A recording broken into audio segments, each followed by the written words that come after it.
Don't even think about anybody coming for you. Not the doctors, not your agent, not your family, because I never called them.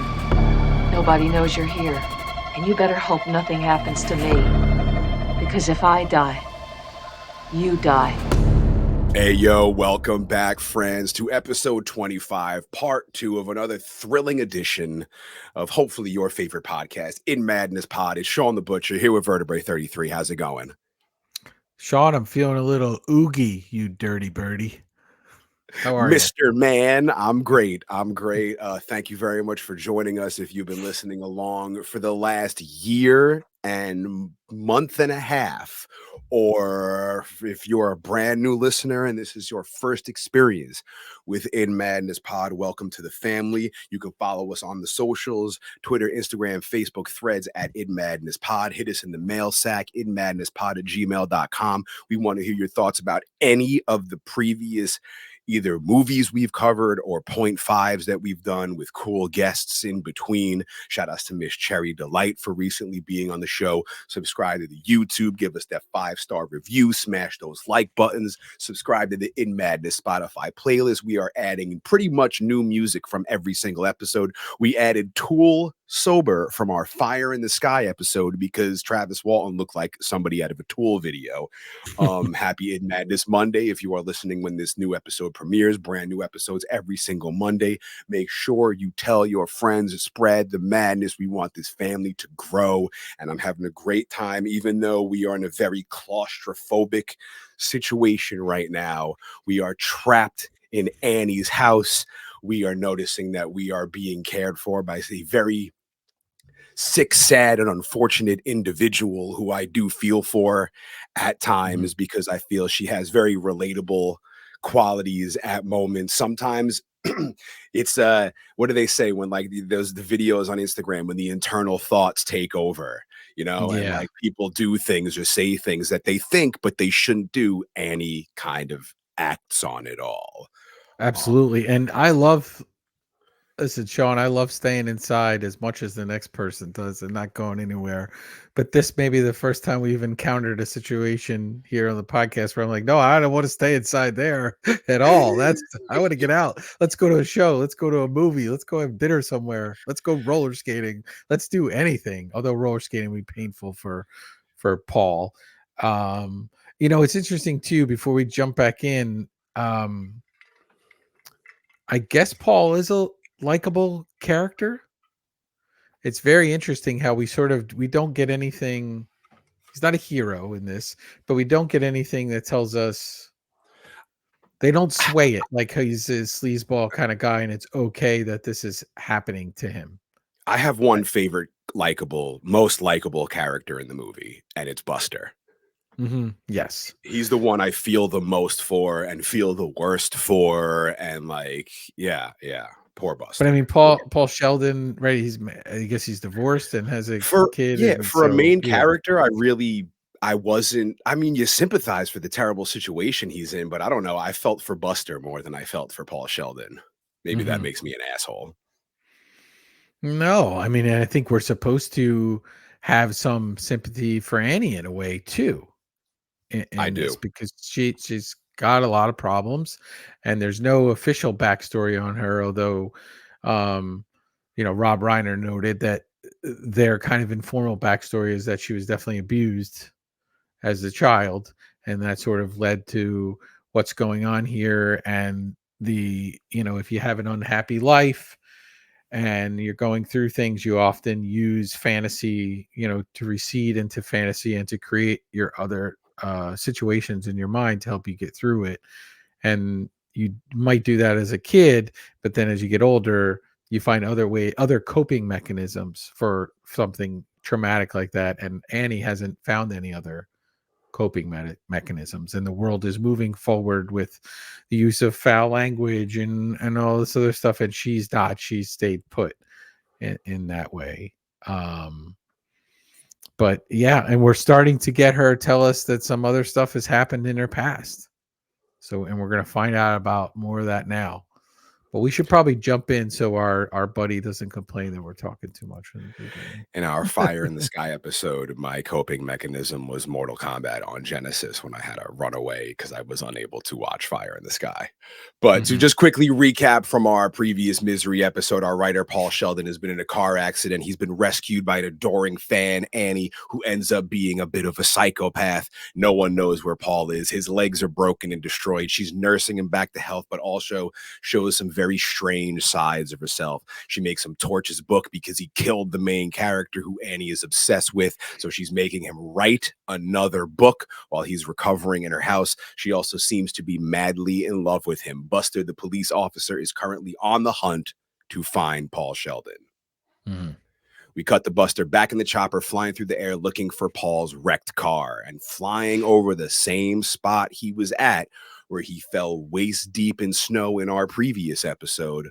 Buster, in shock, looks through his binoculars, and there it is, Paul's car. We cut to the car being hauled in the air out of the snow. A policeman is talking to the press saying the presumption is that Paul Sheldon is dead. He somehow managed to crawl out of this vehicle, but we are unable to find his body anywhere near the accident. If anybody found him, they would have taken him to a hospital. He is undoubtedly buried out there in the snow. We'll find him after the first fall. That is, unless the animals get to him first, which is a possibility.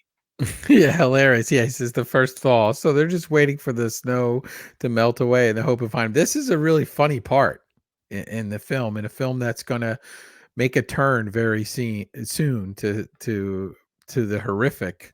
This is a pretty funny little quirky Rob Reiner type part with the media and everything. It's like the cop in Fire in the Sky when Travis Walton went missing. Is like, nah, it's too late. We'll wait till tomorrow morning. Yeah, it's okay. Or this is like the goofy cops in that one Halloween movie that they would always play like the sound effects With the around big them. drum, boom. Yeah. Yeah. We cut to Buster checking out the pry marks in the door. His wife asks, "You don't think he's dead?" He says, "He might very well be, but not the way they say. He didn't crawl out by himself. Someone pulled him out." Hmm.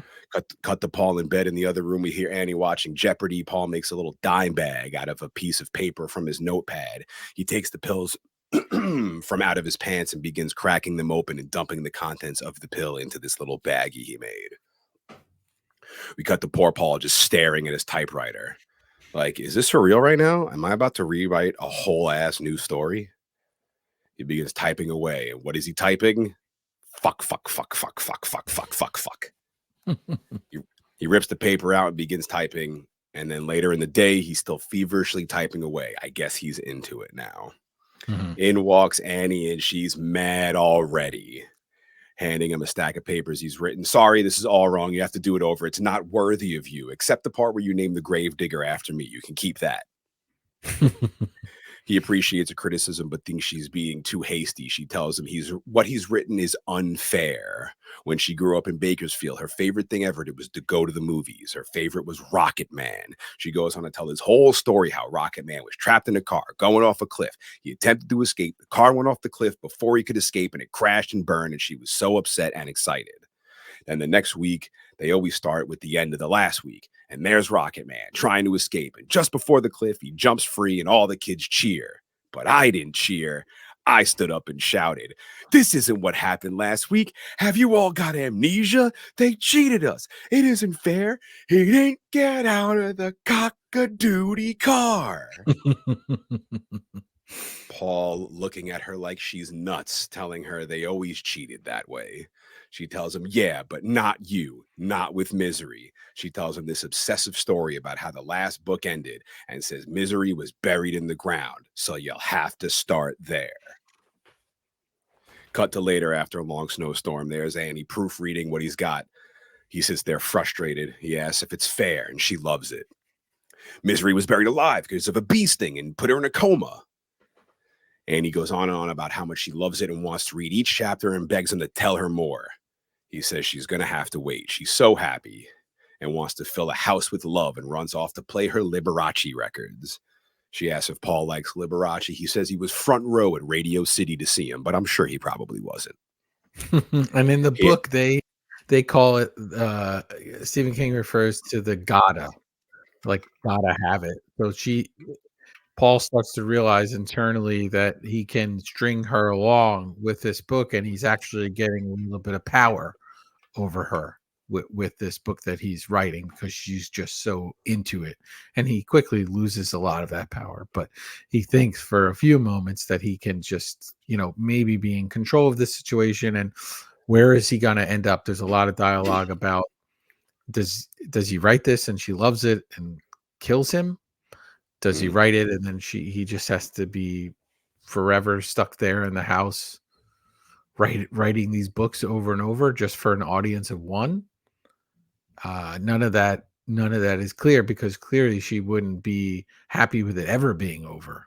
So I don't know where he thinks he's headed, but at least he's formulating his plan. He's saving the drugs in his little pouch, and he's stringing her along long enough to accumulate enough drugs, probably, to execute his plan. He asks Annie to have dinner with him to celebrate Misery's return. I couldn't have done it without you. She stares at him lovingly and tells him it would be an honor. Cut to Buster's wife at the police station on the phone with some man saying she doesn't know where Buster is, probably out having an affair. Buster walks in with the bag. She hands him the phone and says the man on the line wants to know who you're having an affair with. Buster's chatting with the man as his wife is pulling all the Misery books out of the bag Buster just brought in. He tells her he doesn't know who Paul is, but wants to know what he writes about. She asks if he thinks he wrote about a man who drove his car off a cliff, and Buster says her sarcasm keeps the marriage spicy. Cut to Annie and Paul having dinner. Paul is flirting, telling her she looks nice. They eat, they toast to Misery. Right before they drink, he asks her for candles. She gets up and goes to the another room, and he pours his little dime baggie full of her drugs into her wine glass. She comes back, lights the candle, they toast, and of course, she knocks over a candle. And when she goes to put it out, of course, she spills her cup of wine all over the table. Paul is devastated, and they toast to Misery. What an intense scene. This whole scene, you want him, you're rooting for him, you want him to be able to pull this off. I'm always curious, like, if she did drink. I feel like she knew that wine. Maybe, but like if she did, what was his plan after that? How's he going to get out of there? So he's just going to maybe crawl to the car in the snow, and then he has to use his legs to do the pedals. Right. But it just stays there with her dead until he heals up enough to go somewhere else or somebody else shows up. But yeah, that's just you feel so bad for him. He thought he had a good plan and it just falls apart. We cut to a little montage. Paul's typing, Annie's reading, petting her pig, also named Misery. We see Buster by his fireplace reading Misery. Chapters and days are flying by. Annie says it's some of his best work. We see him feverishly typing away, and briefly we see him lifting the typewriter above his head. He seems to be wrapping up the book. We hear the typewriter ding, and immediately lightning strikes outside. It's pouring. We see Paul essentially working out using the typewriter, lifting it above his head like they're weights. And he walks in and he carefully puts it down. She walks in looking miserable, throws his pills on the table and walks away. He asks if she's okay. She says the rain gives her the blues. She tells Paul when he arrived, she loved his writing, but now she's in love with him. She says she knows he doesn't love her. He's brilliant and famous, and she's not a movie star type. She says, you'll never know the feeling of losing someone like you if you're someone like me. That is the opening of a Knocked Loose song called Road 23 on the album A Different Shade of Blue, which I will now add to the In Madness playlist. Shout outs to Knocked Loose. Shout outs to Kentucky represent. Paul asks why she'd lose him. She says, book's almost finished. You're healing. Soon you'll leave. He says he likes it there. She says he's kind, but she bets he's not telling the truth. And then she pulls a gun out of her pocket. She pulls the trigger. It's empty. She says sometimes she thinks about using it. I'd better go now. I might put some bullets in it. Oof, that is the hardest. That is the hardest. Yeah. Paul looks terrified. Annie goes outside in the pouring rain, gets in her car, and drives off. Cut to Paul in the kitchen, grabs the biggest knife he can find. Cut to Buster in bed with his wife reading Misery. He's reading out loud. His wife's like, what? Very interested. He says, they're hauling Misery into court. His wife could care less. She says, "That's nice." Buster makes a note in the book. "There is a justice higher than that of man. I will be judged by him." Mm. Cut to Paul strolling through the house, stops when he sees a book open. I With a love that you new, said strolling. I didn't even do that. Yes, I did. He stops when he sees a book open with a news article clipping saying Paul Sheldon presumed dead. He looks through and sees more articles. He closes the book, and it's the Memory Lane book from our previous episode. He opens it back up and starts at the beginning. Pics of Annie as a child. Next page, newspaper article.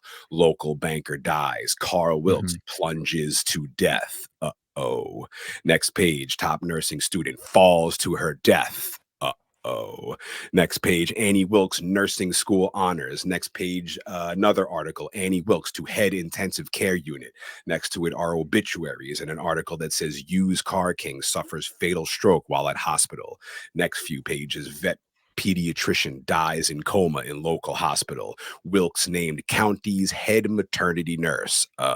Oh, Mm. next page, baby Lucy dies after 5 week struggle in hospital. Another one reads, second newborn dead at county memorial. Oh no. Another reads, nurse questioned in hospital infant deaths. A few pages later, maternity nurse behind bars. And there she is, looking angrily as hell. Annie Wilkes, dragon lady, arrested in recent baby deaths. Paul is in deep shit. Yeah, and she mentions in the novel that these babies don't have souls yet anyway, so she's sort of doing the work, the Lord's work in a lot of ways. And there's more stuff about older people that she sort of thinks she's putting, for lack of a better word, out of their misery. um but yeah, this is, I mean, depraved. Anything she's gotten in her life, she's gotten by like killing somebody to get them out of the way. So it's her father, and then it's, she probably ends up with this home, and she gets these jobs based off of white, nursing student. Maybe they were in the way of her getting some sort of award or other position or internship, and she's just clearing the lane by killing them off, and then doing the, you know really wild thing after that with keeping a scrapbook of it.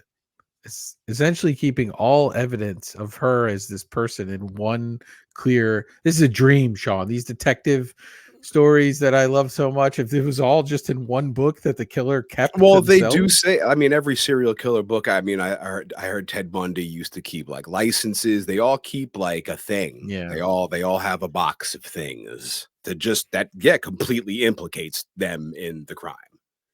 Yeah, Yeah. it's wild. It's wild. And this is super intense because he's out of his enclosure, so to speak.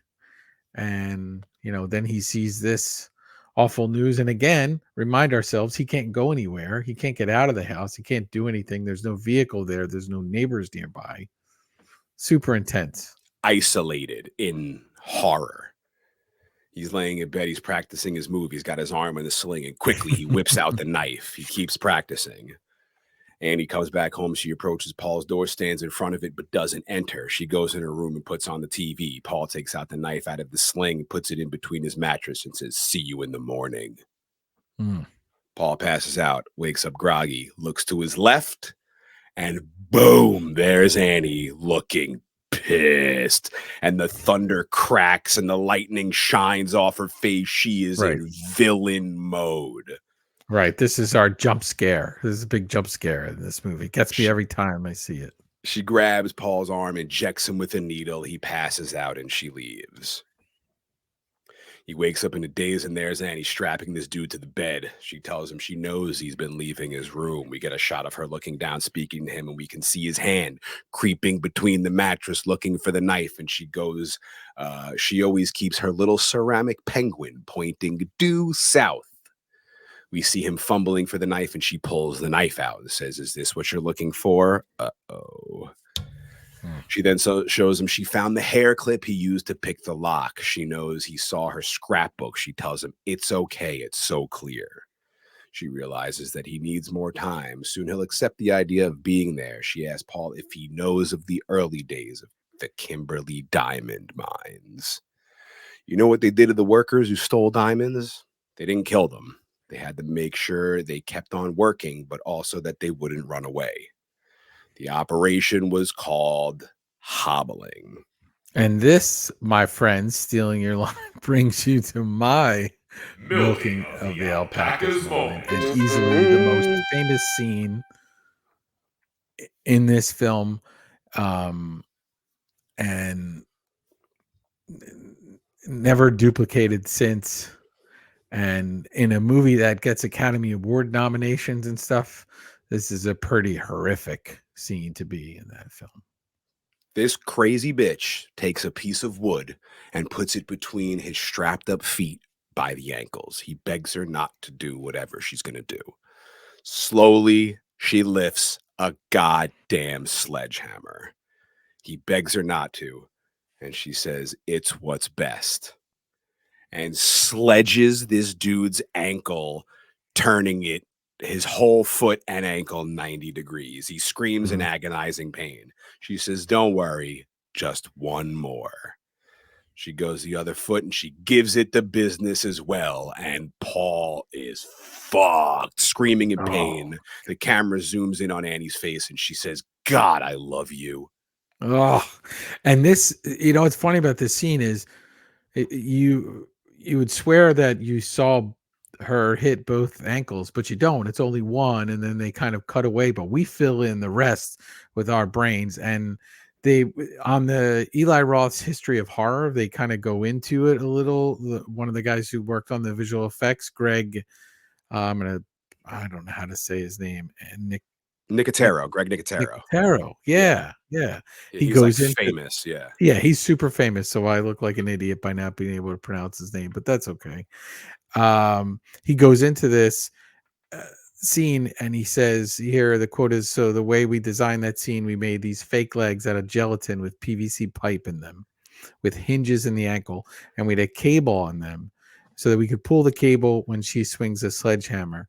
And they used a real sledgehammer so that when she picked it up, there was kind of some heft to it." And although this is the most famous scene in the film, it's different in the book, because in the book she takes an axe and cuts his foot off. So she cuts his foot off, and then she cauterizes the wound and like burns the stump, and then go into the smell and everything in the book. But so that is, I had no idea. Yeah, that was a debate on how they were going to do this, and eventually, certain people didn't want to do it, and they kind of decided to do it. In the end, everybody admitted that it was the right choice. I think in a lot of ways what she did in the film is more horrific, and I think it would have been just kind of too much to worry about and clean up for later on. And we cut away, we see some of it, but we don't see all of it, and I think that adds to it. But yeah, there was certainly a big debate. I'm so curious if anyone, the book comes out in 87 and the movie comes out in 90, and these Stephen King books were at that time being just scooped up. As soon as they were being written, people wanted to option them out. So it's not like a book where it's sitting around and people read it when they read it. It's like probably in 1987. That was probably one of the biggest books that came out that year. And like everybody read it. So everybody knows this part already. And then when they get to the film, it's changed. And this is well before social media. But I'm sure if that was now, everybody would be ranting and raving about how they I ruined can't the book. believe. Yeah. But in this way, much like, and when we get to it, The Shining book and The Shining film are completely different, but I love both of them for different reasons. This book and the movie are not completely different, but there's some aspects like that. That's a major scene that's different, and I'm kind of fine with both ways. And I'm actually pretty okay with not having a scene of her cauterizing a wound in the film, so that's okay. But yeah, this is one of the most iconic scenes in a major studio thriller. I would say. Incredible. It's very well done. Yeah. And like, I wish I could hear the audience reaction to that. Right.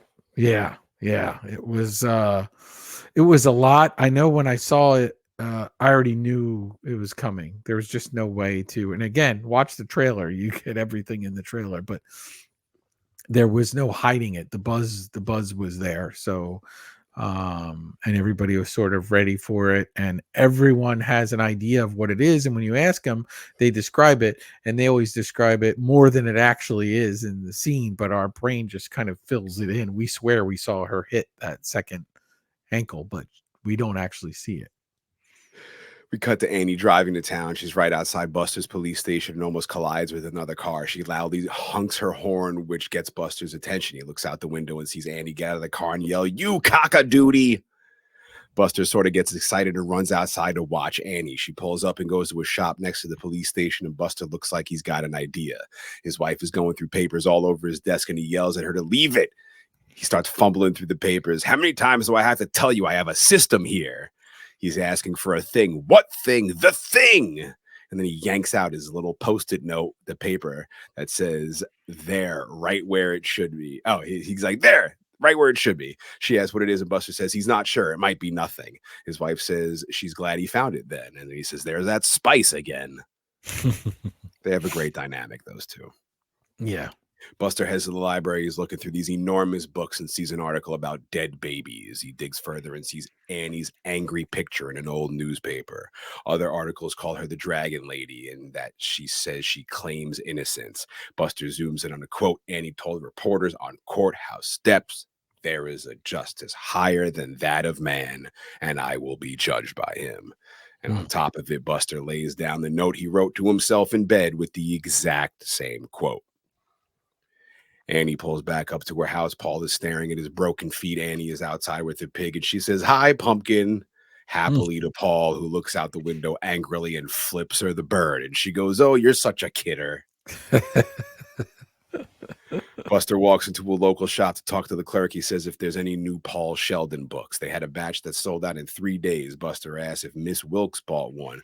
The clerk says anytime Paul puts out a new book, she has me set aside the first copy. Buster asks if she's been acting odd lately. Clerk says she's been the same. The clerk says she did buy a bunch of paper, typing paper. Buster says nothing odd about that and leaves. And the clerk asks if she's done something, and Buster says, "We'll see." Now Buster is hauling ass to Annie. Oh, man. Paul looks out the window and sees Buster's truck pulling up on the property. Immediately, angrily walks in. Annie, she walks in with a shot, injects Paul. He's trying to choke her, but he passes out. She wheels him away as Buster's approaching. She's mad at Paul. She cooks for him. "I tend to you. I fight. I tend to you and you fight me. When will you trust me?" And she's carrying Paul down to the basement. Buster pulls up, goes to knock on the door, and Annie tears it open and acts surprised to see him. Buster asks about Paul, and he gives Paul's entire life history rundown. Buster says Paul has been missing for quite some time. She stops him and says she's his #1 fan. She has all his books. She's so proud of her collection. Buster smiles and she nervously invites him in. He asks if he can look around a bit. She says, of course, and begins talking about the big car accident, how it almost killed her too. She prayed when it happened. She got down on her knees and she begged for it not to be true. She then tells Buster he's going to laugh at what she has to say next. But when she prayed to God, he told her to be ready, to be Paul's replacement. He said since she's his #1 fan, she should make up new stories as if she was him. So she went to town, bought a typewriter and paper, the same that Paul uses, and she turned the guest room into a writing studio. She has all the answers. She's setting it up to have all the answers. She asks Buster to see it. She shows him the room and tells him she spent 4 weeks trying to write like Paul, but she can't do it right. It's not the same. She offers to him to read what she's wrote, but it's what Paul wrote. But Buster declines. She offers him hot cocoa, and he waits for her to leave the room. He's watching her, and she's watching him. They both notice that they're watching each other and awkwardly laugh. Buster heads upstairs and begins checking out the rooms, and this was what had the Hitchcock psycho field when Arbogast, the investigator, walks into Ms. Bates' house and walks up the steps and starts looking around. Is a very psycho feel. It almost looks like the exact same layout of the house. Right, and but a bad move on his part because like it's not that big of a house that she knows he's going. She's just making him something to drink. Like he's going. He really goes for it to go up the steps. I think he's hoping to run into something. I don't know what he thinks he's going to find. He knows somebody took Paul out of the car. I don't think he could ever anticipate that she would keep him there, nurse him back to health, and have him write this book. That I don't think he's getting. I think he's just, I don't even know if he knows, like he knows who she is now. So, but she doesn't have a history of kidnapping, although she has a history of killing people. So maybe he was just hoping, not hoping, but thinking he might find Paul Sheldon dead. Like, I don't think he thought he'd find him captive. He opens the door. He walks in the room. He's looking around, and from behind, Annie approaches. She slowly creeps up behind Buster and scares the bejesus out of him. But it's just her grinning, holding his cocoa. He laughs and declines and leaves. She insists that he try it because I totally feel like she probably did something to the cocoa. Yeah. And are you drinking that hot cocoa? Not if I'm investigating and finding out that she killed babies and all this stuff. No way. No way.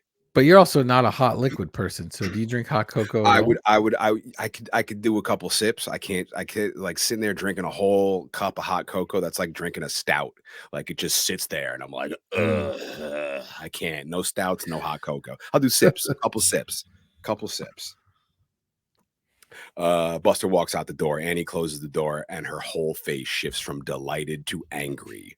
Buster heads down the front steps and downstairs. Paul knocks over the barbecue that's next to him in the basement, which makes a loud noise. Buster runs back up to the front door. He heads inside, calling for Annie, gets no response. Downstairs, Paul begins yelling, "Here, I'm here!" Buster finally opens the secret compartment leading down to the basement, looks down and sees Paul Sheldon. He's begging for his help. Buster says, "Mr. Sheldon?" And blast. Shotgun blast blows right through Buster's back, out the front of his chest. My poor boy, Buster. Dead. Moment of silence for Buster.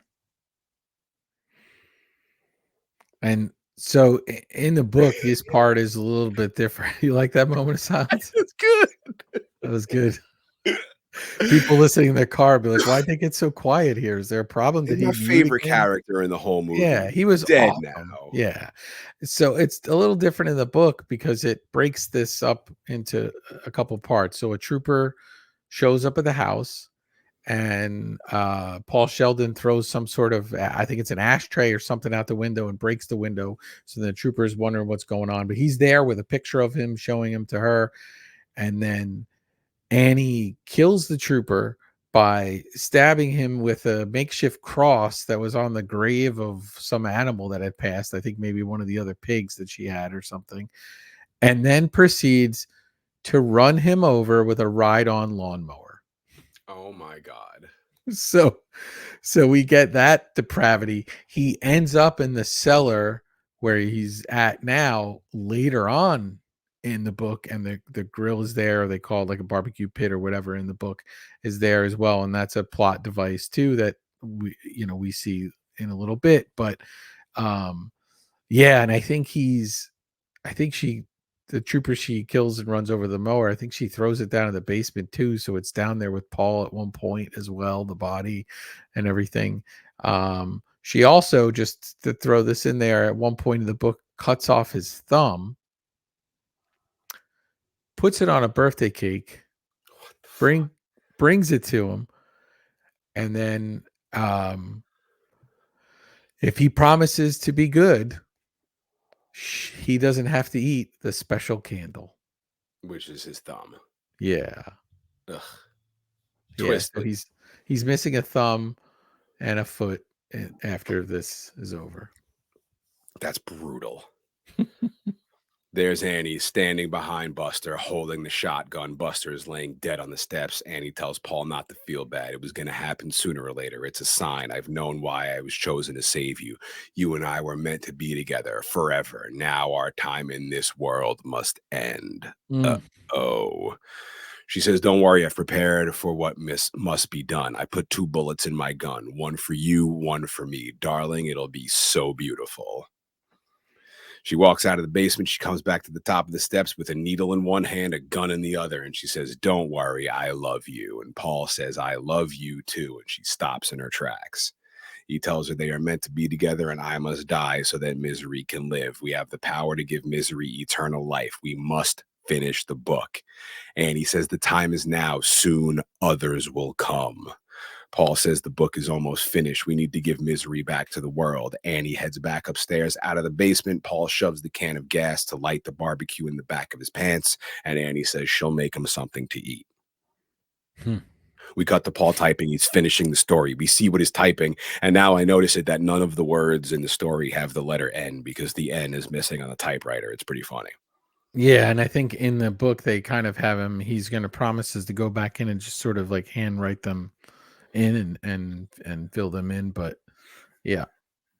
Annie bursts in the door saying she's dying to know which guy Misery is going to end up with. He tells her she'll know very soon. He says he just started the last chapter, and when he's finished, he'd like everything to be perfect. He'll need 3 things. She asks, what 3 things? And he asks if she doesn't know, but of course she knows. He needs a cigarette because he used to smoke, but he quit, except for when he finishes a book. Just one and the match to light it, and 1 glass of champagne, Dom Perignon, which I think she calls Dom Perignon because that's how it's spelled. Yeah.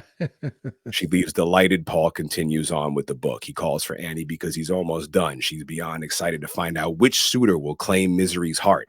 Annie sets up the cigarette and the match and the champagne, and next to it, her loaded gun, which she puts in her pocket.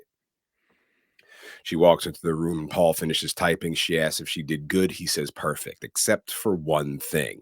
She seems to get upset, but then he says, this time we'll need 2 glasses. She thinks this is so romantic and runs out to get it. Paul rips the paper out of the typewriter, throws a stack of papers on the floor, soaks it with gas. Annie walks in and there's Paul standing with a crumpled paper doused with gasoline, holding the match. Annie stops in shock. Paul says, you know how all these years no one knew who Misery's father was or if they'd ever be reunited? He shows her the crumpled paper and says, it's all right here. Who will Misery finally marry? Annie is looking on in shock. He says, it's all right here. He lights the match with his finger and sets the page on fire, and Annie screams, you can't! And drops the champagne glass. He says, why not? I learned it from you, and dumps it on the stack of papers and burns it all. Annie is crying, running towards the stack of papers on the floor, screaming, not my Misery! And we see Paul lift the typewriter and smash Annie on the head. And now we know what he was training for. He was training for this exact moment. They go into it a little bit in the novel that he's been sort of dreaming about smashing her in the head with this heavy typewriter. So if this was now, they'd have to change it a little bit, right? Because it would just be like an iPad, and it wouldn't do Crack. anything, or just like a light like laptop's not going to really do anything. But this typewriter is going to do some damage. Heavy duty. He knocks her out. Her sleeve gets set on fire. She gets up and the 2 begin fighting. Annie breaks her no cursing rule and says, I'm going to kill you, you lying cocksucker. Smashes his head through a window. He digs his fingers into her eyes and pops her in the nose, knocking her on the floor. She takes out her gun and shoots him in the shoulder. He spears her like Goldberg and knocks her around on the floor, firing off another shot. The 2 are on the floor fighting, and Paul reaches in the smoldering remains of the book and says, you want it? Eat it, you sick, twisted fuck. Oh, and then, this, keep in mind when you're watching this, they do a lot of these stunts themselves. These are very awkward days on the set with them fighting each other and setting it up that made a lot of people really uncomfortable. And there was some tension between how Kathy Bates operates and how James Caan does. when they're acting. So there was some weirdness, and James Caan is just stuck in a bed. I think Rob Reiner jokes that every day he would tell him, "Oh, like I'm gonna just film me in a bed for a little bit today," but like it was scene after scene where he's just in this bed. So I think James Caan one day showed up on set like so super hungover that he they shot a bunch of stuff and then like none of it worked, so they just had to the whole day was scrapped and had to Oof. reshoot it. So I think there's definitely already tension, and then we're having them do a lot of this like fight scene stuff, what I think adds to it. I'm not saying James Caan wanted to hurt her or Kathy Bates wanted to hurt him, but there's already kind of uncomfortable feelings on the set, and then we're having this really intense, and I don't know how they shot this film, like whether this was late in the shooting that they did the ending. Certainly the first scene of the film they remark was the exact first scene that they filmed, which is pretty cool. But I'd like to think, I always thought, oh well, they always film the end. When I was younger, I always thought, oh, you film the end of the movie like at the end. And then I realized, okay, that's not it. They're scheduling shots out and they have locations at certain times to film. But there's a lot of intensity in the scene, and we're getting to it with the paper and the what happens next with that. This is a pretty intense fight scene for this thriller. He's shoving these burnt papers into her mouth till she knees him in the nads, knocking him off her. She gets up to run, but Paul picks up his legs with his hands and trips her and knocks her head first onto the typewriter on the floor. And we get this sick shot of her face making impact off the typewriter. Mm-hmm. She lays there unconscious. Paul is relieved. He begins crawling out of the room, and from behind, of course, because they never die that easy, Annie jumps on his back screaming. He bites her hand, grabs her by the hair, pulls her off, and he begins crawling to this giant paperweight on the floor that has what looks like Misery the pig on it. Paul is reaching for it, grabs it, and bashes her in the face with it. She falls on top of him, dead, beaten, bloody. Paul shoves her off and the camera fades to black. Mm. And we don't get in the book, we get police finding him in the house and how horrific he looked when they found him. And he's certainly a different person because he's missing a foot and missing a thumb. And we also goes into a lot of the fact that he, even after she's dead, he kind of thinks she's still alive, and he sees her at certain points in his life and has a lot of post-traumatic stress in that throughout. And it's pretty intense, but this ending is pretty wild here too. Cut to a shot of the city. It's 18 months later. Paul's walking down the street with a cane. He gets handed a book, The Higher Education of J. Philip Stone, a novel by Paul Sheldon. He's with his agent, Miss Sindel. She tells him it's the first copy, and she hears the Times review is going to be a love letter. Paul says that'll be a first. She says her contacts at Times and Newsweek are both raves. He says great. She thought he'd be thrilled. He's finally being taken seriously. He says he's glad critics like it. He hopes the people like it, but I wrote it for me. He says in some ways, Annie Wilkes and the whole experience helped me. His agent asks him about writing a nonfiction book about what went on in the house.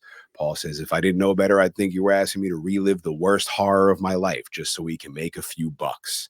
He looks over, and around the corner comes Annie. Mm-hmm. She's pushing the dessert cart. Miss Sindel says, I thought you were over it. Paul says, I don't know if anyone can ever totally get over something like that. It's weird. Even though I know she's dead, I still think about her once in a while. And we see Annie approaching and picks up a large knife. Then Paul snaps out of it, and it's the lady who works there smiling with the dessert cart.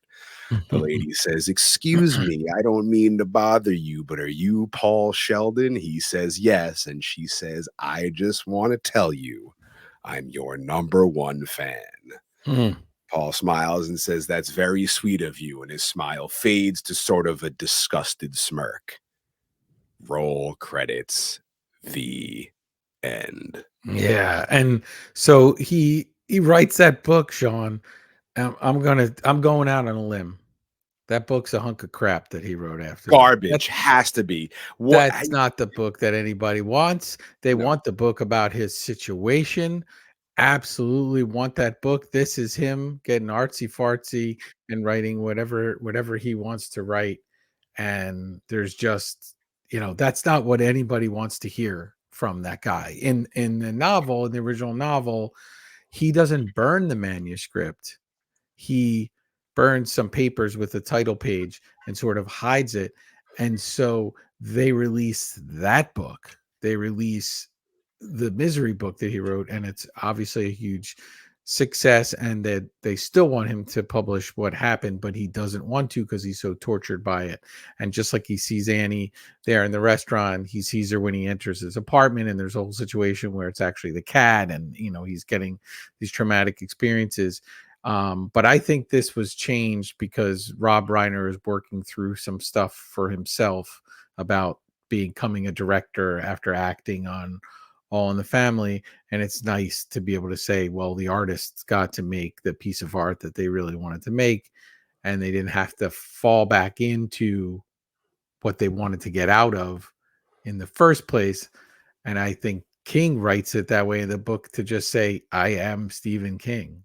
Like, yeah, I want to get away from this and I want to write other things, but I am.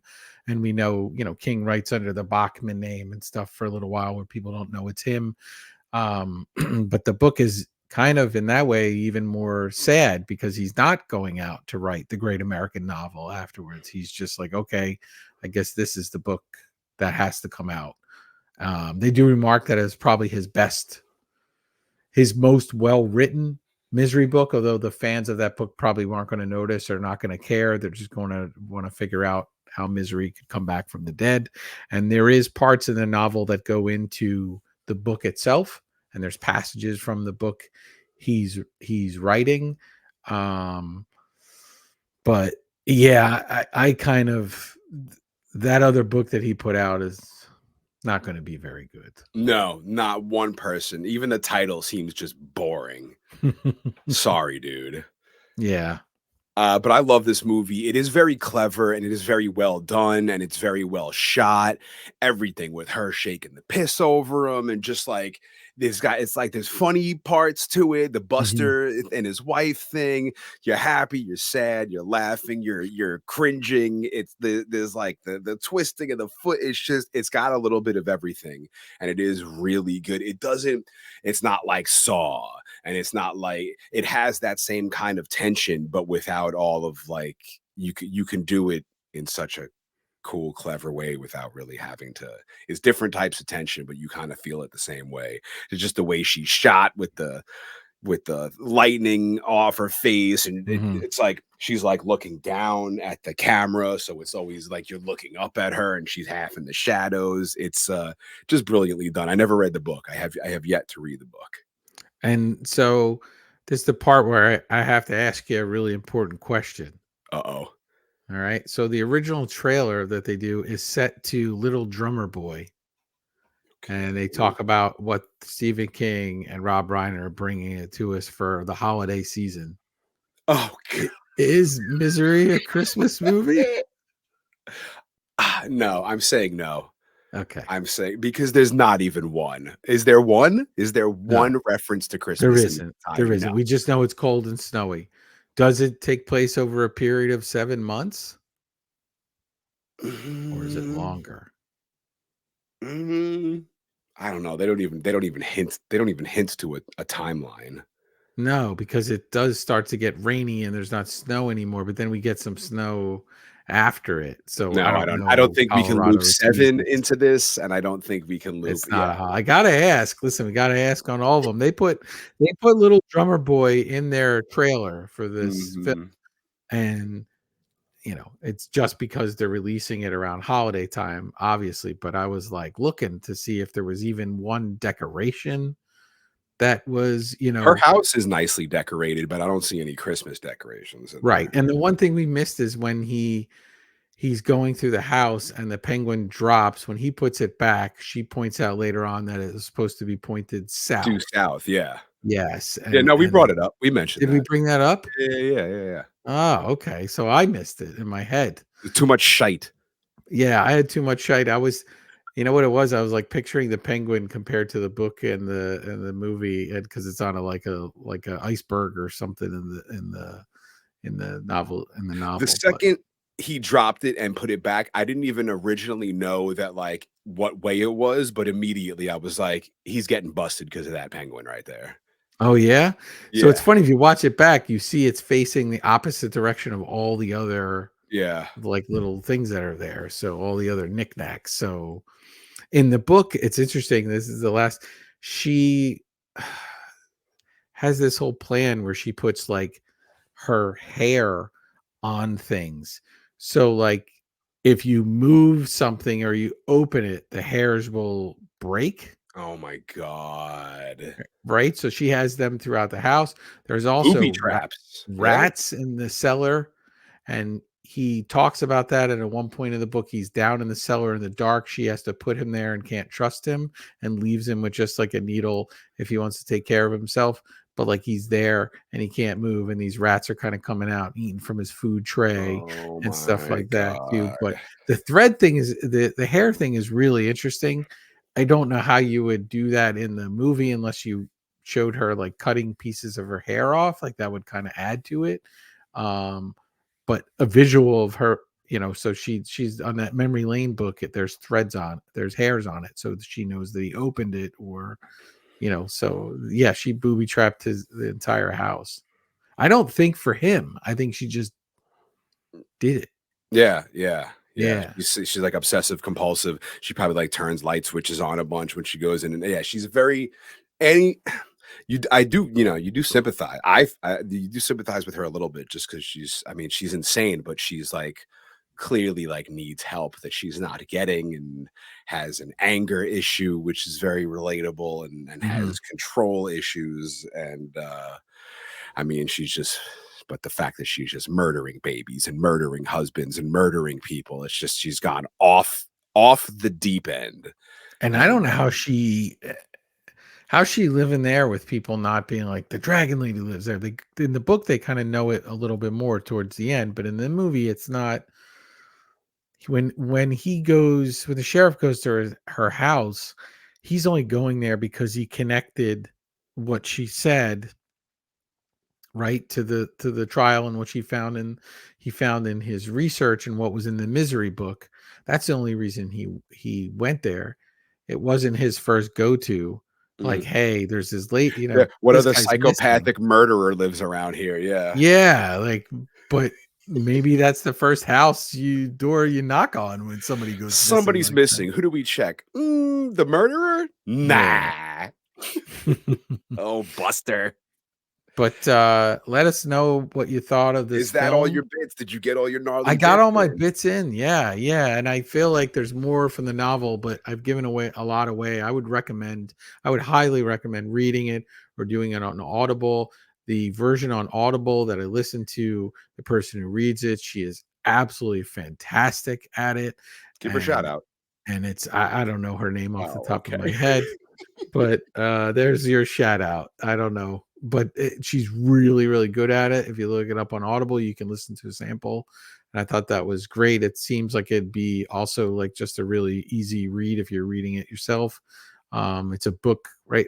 All these Stephen King books, and we're going to get to more Stephen King later on in this podcast, but not in this episode, but in general, these are iconic. We've said it before, we say it too many times, but the Mhm. cover of this book and the way it lives in people's minds, this is hard to beat. This is pure Stephen King right here. And what an incredible interpretation by Rob Reiner and his crew. So thank you for everyone who's listening.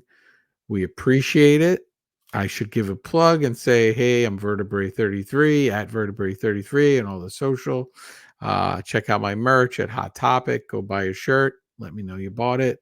And I'm excited for our point five Hell yeah. that's coming up We next. want to know what you thought about Misery Part 1, Part 2, all of our previous episodes, what you thought of our Miss Cherry Delight. It was gonna be a point 5, which are usually shorter episodes. Our Miss Cherry Delight interview went an hour and a half because she is a very talented individual who is up to a lot of things. And that's what we want to do on Id Madness Pod, is push you on to cool people doing cool shit. So our next 0.5 is going to be incredibly short because that's what the 0.5s were meant to be in the first place. But when we sometimes do these interviews, they're probably going to go a little bit longer, but I like having nice shorties as well. But let us know what you thought of any of our previous episodes or this misery episode 25. I can't believe we're 25 movies in, at In Madness Pod on the socials, Twitter, Instagram, Facebook, Threads. Hit us in the mail sack, inmadnesspod@gmail.com. Subscribe to the YouTube, give us a 5-star review, give us a like, follow the In Madness playlist, and tell your friends. Spread the madness worldwide. We would like as many people enjoying this show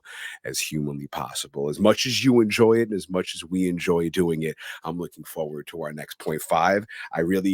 I originally didn't have much, but then all I did was a quick search, and then even yesterday, as far as 24 hours ago, things started popping up, and I'm like, oh, I definitely have to talk about this on the 0.5. And I'm excited for our next group of movies, which we have inside baseball not even gone over yet. So after this wraps up, we're going to pick our, I guess, next 3 movies, which is a cool thing, and possibly next guests we may have to interview. And I can't wait to tease that on our next 0.5 episode.